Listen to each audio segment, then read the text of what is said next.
And welcome once again to EWTN's Bookmark. I'm Doug Keck, your host. Our guest is Father Cedric Pisegna, and his book is There Is a Solution, Don't Stay Stuck, available through our EWTN religious catalog, EWTNRC.com. Great to see you, Father. Doug, nice to have you here. And of course, for your various mini-series you've done for EWTN, now you have a new one coming up too, right? Yes, I do. Mini-series on Lent, every Sunday of Lent, as well as Real Life, Real Issues will be airing, and all kinds of different series. And people can check that out as well on our religious catalog. That's available as well. But let's talk about there is a solution. Don't stay stuck. So what's the problem? The problem is during this pandemic, and even before, and definitely after, there is an epidemic in the midst of a pandemic. And the epidemic is people are addicted to various substances, such as alcohol, opioids, food, gambling, pornography, a lot of addictions going on. And a lot of it is because addictions are a disease of isolation. And the pandemic has brought us to be isolated, apart from each other. And part of the solution has to do with getting back into community. These are called groups, 12-step groups, and getting together with a sponsor so that you're not so isolated anymore. You're with other people. Community can bring healing. I want to tell you really quickly, yesterday at our retreat center in Houston, which is a mecca for the 12-step program, we had a 12-step retreat going on. And you can hear the guys laughing, and they're together, and they're having a great time. That's exactly what needs to happen. You need to get out of your isolation and get back together with people. Let me ask you, because one of the things, and the core to the book really is, since recovery and sobriety are the goals in this book, as you talk about, it's not just, it's that recovery as well. And you talk about the 12-step program, and you lay that out throughout here. So as you mentioned yourself in the book, you know, there's been a lot of books over the years, self-help books, and certainly self-help books based around the 12-step program. What makes this different? I think what makes it different is that together with prayer, and I'm a religious person, you can discover, even apart from the 12-step program, you can discover sobriety and discover who you really are. I talk about the 12-step program as a means, as one of the solutions, but it's not just the 12-step program. I really believe that by God's grace and discovering and having a God awakening, you can have that solution and come to sobriety. I add a unique perspective in that I am not in the program. But this is more than just addictions. This has to do with bad habits, and it has to do with habitual sins. And a lot of people are stuck in these areas. The principles that I lay out in this book, which have to do with the 12-step program, but not totally, can free you from habitual sins and from bad habits, as well as addictions. It's important to understand with an addiction that you don't just get freed, you recover. That it's a process of healing that brings you into recovery. Well, one of the things you address in the book, and you just alluded to it, is kind of this idea of habits versus sins. And the fact is, and you talk about it, well, if it's a disease, I can't be responsible. And you point out, to some degree that's true, but there is some responsibility, right? There is some responsibility, you know, and that a lot of ink has been spilled about that. You know, are you culpable for an addiction? There's a predisposition for addictions. You know, it's genetic, it's environment, it's personal choice. But the bottom line is, it's a disease. The AMA has proclaimed it being a disease. But the bottom line is, you are culpable for the fact that if you are addicted, you need to get help. And if you don't get help, you are culpable. And in addition, you're culpable for your behavior while you're addicted. For example, a person may be addicted to drinking, then he goes driving. You're culpable for that. You may not be culpable for the fact that you have a disease, but your behavior, you're responsible for that. Right, that you're responsible for doing something about it when you recognize you have it. But you point out here, one of the toughest things is people admitting to themselves they actually have the problem to begin with, right? Yay, that is it. I mean, humility 101 dictates you have to admit that you've got a problem. And the other thing is probably that you have to admit that you can't solve it by yourself. You really do need help. But that's the big hurdle, Doug. The big hurdle is that self-admittance, that admittance to God and admitting to another person, hopefully. But especially that self-admittance that you're addicted. And you know, it's okay to admit it to yourself because everybody's human. We all do things that are wrong. And what's so bad about admitting to yourself that you've got an addiction? You know, a lot of people draw that line and say, well, maybe everybody else, but not me. I can stop anytime. That's the other thing. Do you think also in talking about this in the light of the world we are today, with the incredible impact of social media, where people are made to feel, I think more so than ever before, in a lot of ways that they don't measure up? Yeah. Oh yeah, definitely. And that's one of the reasons why people become addicted, is because of self-image problems, self-identity. They don't know who they really are. They don't feel good about themselves. There's a number of reasons why people get addicted. One is just that they want to have pleasure. You know, the high is a real good thing, but that whole thing about being low on yourself, and that comes from social media, comes from TV, comes from sports. You know, we never measure up. And so therefore we try to escape through an addiction. Escapism is a huge, and I go through many different reasons in this book why people get addicted. Right. But you're putting your finger right on it. I really think it has to do with self-image. Right. Now, you say this book is eminently positive. You must adopt an optimistic attitude towards your unwanted behaviors and be a person of hope. That's not Pollyanna? You have to believe that you can get better. If you really don't believe that in your heart, you won't be motivated to change. And the truth is that tens of millions of people at this very moment are in recovery programs, and they are getting better. They are recovering. And if it can happen to them, it can happen to me and to you. You say the disease of addiction affects everyone in relation with one who is struggling. And you go on to mention a word. We used to hear a lot about this. I haven't heard as much. Codependence is rampant in our society.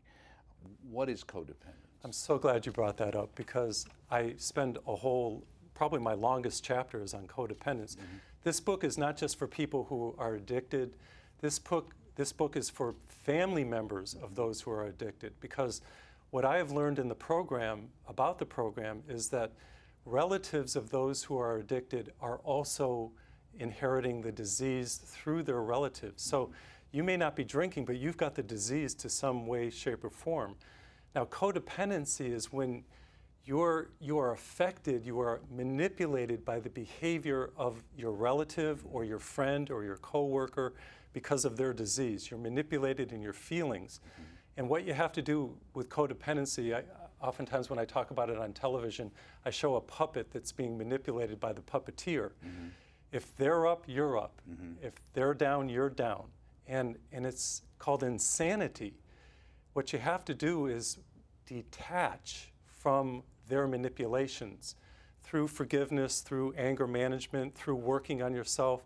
And I have to tell you, people will come to me and say, Father, my husband is addicted, or my wife is addicted. What do I do? And I say, you may not be able to change them, but you can work on yourself. And they go, wait a minute, work on myself? They're the ones addicted. I know, but it's affecting you too. Right. And so codependency is when you're attached and somehow you have to detach. Doesn't mean you don't love them. Doesn't mean that you don't try to help them. But emotionally, you detach the best you can through forgiveness. You may need to go to counseling. For example, married couple, they're in an addictive relationship. The husband won't go to counseling. Well, then you go to counseling. It's okay to go by yourself so that you can gain some sanity. Codependence is a huge issue, whether it's with addictions or even not addictions, in the workplace, in families, in communities, religious communities. Codependence is rampant. You talk about the book will help you identify whether or not you're addicted and provide the solutions you need to get better. But I'm just wondering, in that situation, as you just described, it seems like it's really tough for the loved ones, the people who love that person who's addicted, to come to that, when am I being supportive in a positive way to try and help them and love them, and when am I my tough love? That's exactly How right. do I adjudicate that? That's called enabling. You know, am I enabling that person to drink, or what do I have to do? Where do I draw the line? But bottom line is you have to work on yourself.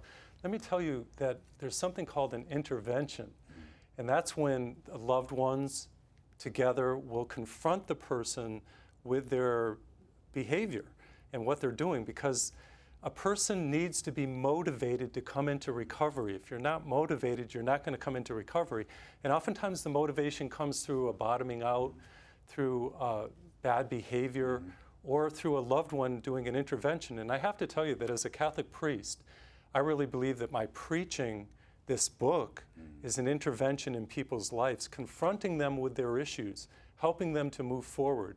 People need to be motivated, and I talk about motivation in this book, and I really believe that this book will help you to be motivated to help your loved ones as well as to change. Well, as a Catholic priest, and obviously this is a Catholic network, so we like to bring Catholicism into it, otherwise we wouldn't just be talking about this. You say, what I discovered was the teaching in the 12-step program were not far from what I knew to be true in Catholicism.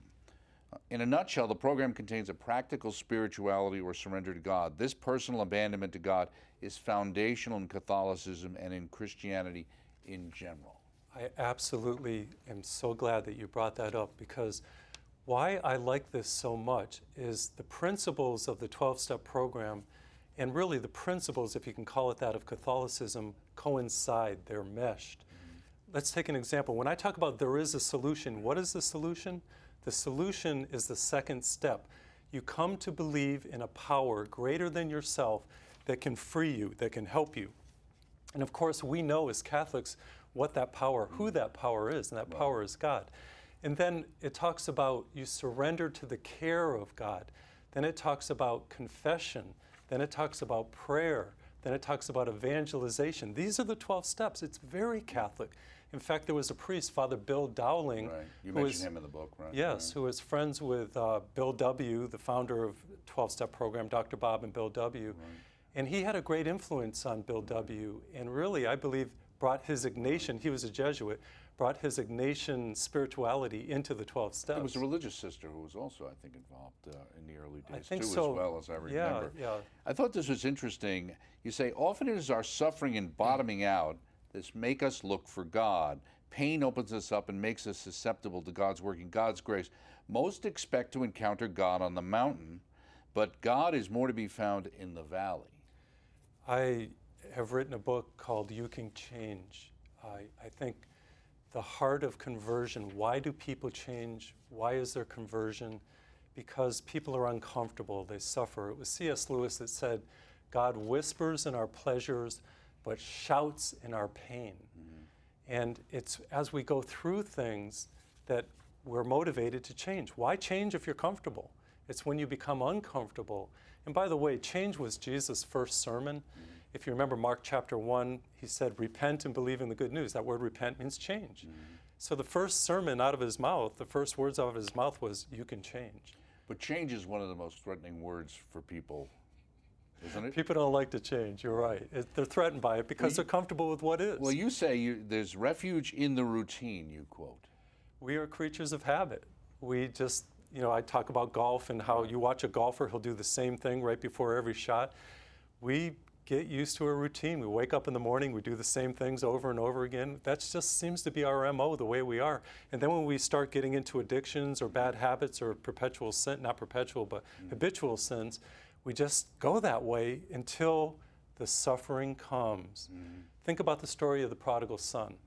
When was it that he changed? He changed when he slopped with the pigs in the mud and he got hungry. Until then, he was the life of the party, having a great time. He never would have come back to his father had he not suffered. Good point. You say during the 2020 pandemic, only essential businesses remained open. Somehow liquor stores were deemed necessary. And that's always been one of the ones that people say, you can't go to church, but you can go to a liquor store. Exactly, that's what's going on. And that they felt, the legislators felt that people would start to go have panic attacks if they couldn't get their alcohol. So they deemed that liquor stores were essential businesses. And they're closing churches, but yet you can go to a liquor store and buy, that's called enabling. But on the other hand, I get their point. People that are addicted, they will go crazy if they can't get their fix.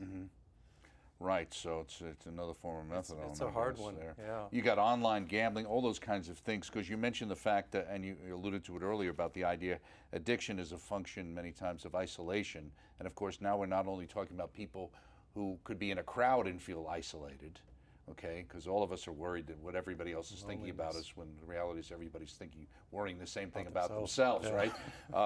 You say internet, phones, social media, television, music, work, sports, shopping, video games, food, sugar, travel, and as well as risky behavior. Is there anything you can do that's not addictive? Yeah, that's a good point. Well, there's a difference between addiction and just doing things. I define addiction as things that become unmanageable. I use that word several times in the book, and I get that from the big book. That's when you discover that you're out of control. You can't manage your urge, and that's the word, the urges that you have. And then you can't manage your behaviors under the influence of your addiction. If you can do different things in moderation, as long as you have some self-control. Now, I want to distinguish that from thinking, well, wait a minute, I've got an addiction and I can stop it at any time. No, no, no, no. No, you can't. Because in time, you will go back to that. It's the unmanageability. You have to look at that in your own heart and admit to yourself, I'm unmanageable. Right. I can't control this. You mentioned before, people gravitate towards pleasure and comfort. Go on to say we get used to things fast, and then you talk about something, might sound a little dated now, the stereo syndrome. What's that? Well, the stereo syndrome that I put was something I learned from myself. I had a stereo when I was a young man, and it sounded great, and I really enjoyed it and everything. Then I went over to my friend's house. His stereo put mine to shame, and then all of a sudden my stereo wasn't good enough anymore. Right. And that's called tolerance. And when it comes to an addiction, you tolerate, your body can accept the high for a while. Then you need more and more and more to get to the same high. And that occurs with gambling. It occurs with drinking. It occurs with pornography. And let me just say that during the pandemic, people, like I said, are isolated and they're looking for something, and they need more and more and more of it to be happy. Right. And it's really, that's why I say it's an epidemic in the midst of a pandemic. It's a perfect storm, really. Right, and as much as people don't like change, they're incredibly adaptive. Yes. And they take on whatever, and then, like you said, they need more to achieve the same goal. Absolutely. And that's, the genius of a drug dealer is they'll offer the drugs free of charge in the beginning. All you need is a little bit to get high. Oh yeah, it's free, here, take it. And then all of a sudden I need more and more and more, and I'm willing to pay for it. Right. And that's why there's great crime in our country, in that they're willing to risk and to accept the danger because they got to have the fix. Right. You also talk about positive addictions. What's a positive addiction? Well, positive addictions are things like prayer, reading the Bible, God. I like to think as a religious priest that I have a lot of positive addictions that really mitigate against all the negativity. Our hearts are made for God, and our hearts are restless. That's St. Augustine, of course, until they rest in God. So what we do is we try to fill up our hearts with anything and everything that will make us happy. And I've discovered in my own life that only God. I remember I went into a Trappist monastery in Gethsemane, Kentucky one time. They are etched into stone were the two words, God alone. It's really only God. And this is the solution. People that come into recovery have a God awakening. And can I tell you a little bit about a God awakening? Because that's a big point in my book. Sure. I talk about a God awakening because that's the word that Bill W. uses. We call it being born again or going through conversion or having a spiritual experience. A God awakening can be dramatic or not so dramatic. A God awakening at its essence is when you admit to yourself that you have an addiction and that you're willing to participate in the steps and get better. You can't do that by yourself. If you admit it to yourself, that's God's grace working in you. And so to answer your question, a positive addiction is God and anything having to do with God. A positive addiction is, I can't live without serving people. I've become addicted to that. And that's a good addiction. And I'm sure the same for you, Doug. I mean, you're the head of this big network. I mean, you're 24/7 serving people. You're addicted to that. Well, I hope in a positive way, and I'm not the head. There's Mr. Warsaw, so it makes it very nice to not be the... And you're very humble, too. I can be the penultimate. That works well for me. It's interesting, too, because not to get personal, but you get personal in the book with in a sense, your own God awakening, right? And something that happened in your life that you were brave enough to share. You want to mention that? Well, I went through a breakup with a girl, and we did some things that I was not proud of, and Right. I received forgiveness in my life. It was a bottoming out experience for me. But that led to my God awakening, and that's the key here. The bottomings out, the admitting that you're addicted, your personal sins, your habitual habits that aren't right, can be the valley that leads to the mountaintop. Right, and people And that's so key in this. It's your sufferings. You pointed Right. that out earlier. And for some reason in our culture, we don't want to look at our sufferings. We're a death-denying culture, where I love our church. We're a death-defying church. We don't deny it. We look at it. And I'm a passionist. That word means, passion means suffering. And I have discovered in my ministry that people everywhere are suffering. And it's in the sufferings that really God is at work. God doesn't give the sufferings, but God is working through them, like the story of the prodigal son, to bring you back, to bring you higher, to lift you up. Right, in the section, be motivated, you say, make no mistake about sobriety or freedom. God does not just zap you and suddenly you are free from the addiction. Rather, there's a process of grace through you working of the steps itself, which is part of the thing that keeps people maybe from doing it, or their disappointment is, can't I just say this phrase, do these things, and then suddenly I'm well? Or God will zap me and he'll answer my prayer right away. You are hitting some major points here. I get these emails all the time. Father, pray for my son who's addicted that he be delivered. Well, what I pray for is that they'll face their issues. And then it's a process. And this is how this ties into Lent. People have to understand that Lent is a process. It's a journey. It's not a sprint. It's a marathon. And oftentimes people go into Lent, you know, they're all gung-ho and everything, I'm going to change. Then a week later it hasn't happened, and then they give up and they quit going to church. Whatever happened to Ash Wednesday when you had all those resolutions? Well, the same when facing your addiction. It's more than a resolution. We need that higher power.